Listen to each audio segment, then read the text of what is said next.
Well, welcome to another edition of the Thursday Church Mystery Tour. You probably have an idea where we are, and as I move around, you'll get a sense real quick looking out the back window. This is the church office, and this is a place where Nancy, our great church secretary, does a lot of, or actually most of her work.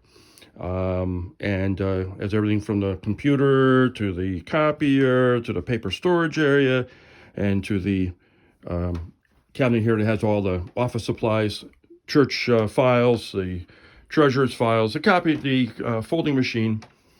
And this church office has, in addition to all this stuff, is the home to the church archives, if you will. And I just want to show you around the church archives today and some of the treasures that are here. And so the first thing I'm going to show you is this silver platter. And the silver platter came back to the church a few years ago, actually a little more than a few years ago, by the family of Austin Isham. Austin Isham was a minister here in the late 1800s. And when he left as minister here, the church gave him this beautiful silver platter, all engraved with their names. And June 1865, it says on it. And they had it all fixed up and polished and sealed. And we've put it here for storage, if you will, and for looking around. But also some of the things they have here are some of the old documents. And I thought I would take a minute just to go through some of those, just to show you, in no particular order. But we have everything here from, this is a sermon that was preached in 1864, I think it was. I transcribed it back in 1993 for the 250th anniversary. The Reverend Arthur Goodenough in 1866 preached this sermon. He hath ears to hear, let him hear. And so this is we get an actual copy of his handwritten sermon. It tells where it was preached, Roxbury, then Winchester Center. He preached it twice, by the way. And has all the handwriting here. It was really took a long time, if I remember right, to translate it. And a lot of the old church documents here, old books.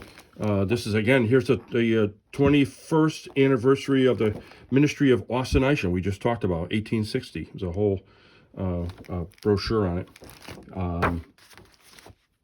Also have a number of old documents. Remember we talked about when we were down underneath the church in the crawl space, some of the documents we found. Well, this is some of them. But there was one in here I wanted to show you I thought was really Frederica Dennison Spinster. Ooh. A little thing, confidential to you, whatever that means, I'm not sure. Sounds kind of suspicious. Let's see, agents and every man can make money. The Kelsey Company printers in Meriden. I like this one. This is the one I thought was interesting. This is certificate number 100. Lover's Package and Rare Collection for the small sum of 10 cents. And I'm not quite sure what's in it. Grand accumulation of useful, what's this say there? Mysterious and miscellaneous things. I hate to even think about what that might be. But there's all kinds of stuff here. These were all found underneath the church building. We also have some old historical documents, historical sketches of Roxbury, old directories from most of the time that I've been here in Roxbury. But I also wanted to share with you some of the comical things I found was this letter from Everett Hurlbut. Now, Everett Hurlbut was a entrepreneur who lived here in Roxbury for many, many years. It's Hurlbut, not Hurlbut. I believe he was ran a company for Aquavelva. I think that's what it was. I might be wrong on that. But anyways, I want to read to you He had quite an interesting. He was obviously a very powerful man, a man who wanted to push his way around, and never met the man. He died in the '60s, but he goes on talking about in this letter he wrote to the trustees of the Congregational Church. Let me start with the first sentence, and you can go from there. It's possible you may not interpret this letter as a favor, but that is the subject of it, and my object in writing it is to help you have a smoother running organization. So he goes on, talks about getting people to work and things. Then he kicks into this paragraph here.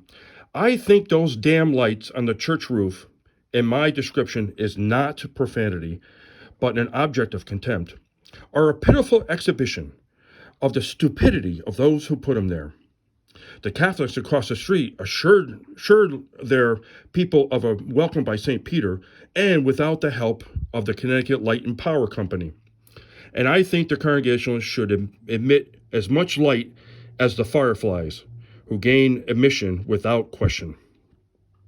Pretty funny guy. But then he goes on to put his money where his mouth is.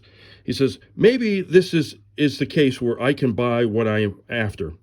I'll double my contribution annually and extend the flagstone walk from the vestibule to the street so that women don't have to fill their shoes up with mud before they get to the present walk. Think it over. I'm a traitor. My regards to you all, Everett Hurlbut. Very interesting, colorful piece of our history that Mr. Herbert helped out with. Our history is very important to us. Our history helps us to set a context for where we have been and where we're going to go.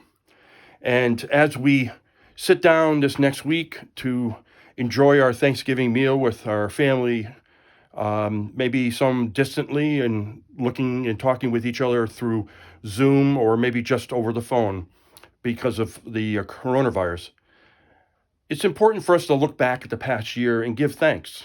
Give thanks for all the blessings that we've had, even in the midst of this pandemic. For we are still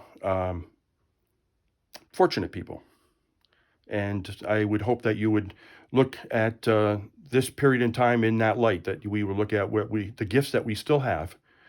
Even though it's different, life is still going on, but it's changed. And it's really probably a good lesson for us to think about as we look to Advent, as we look forward to the time of waiting, as we're waiting for this bloody coronavirus to go away. Advent is really that time of waiting and hoping and watching for the birth of the Christ child. So in the week ahead, I hope that you might think about your past. Maybe years have passed, or maybe just this past year of 2019 to 2020, and consider where you've been, where you're going, and where you are and where you're going to be going. And remember that God continues to be with us on that journey. Blessings to you all. We hope you have a great week, and we'll talk to you soon. Blessings.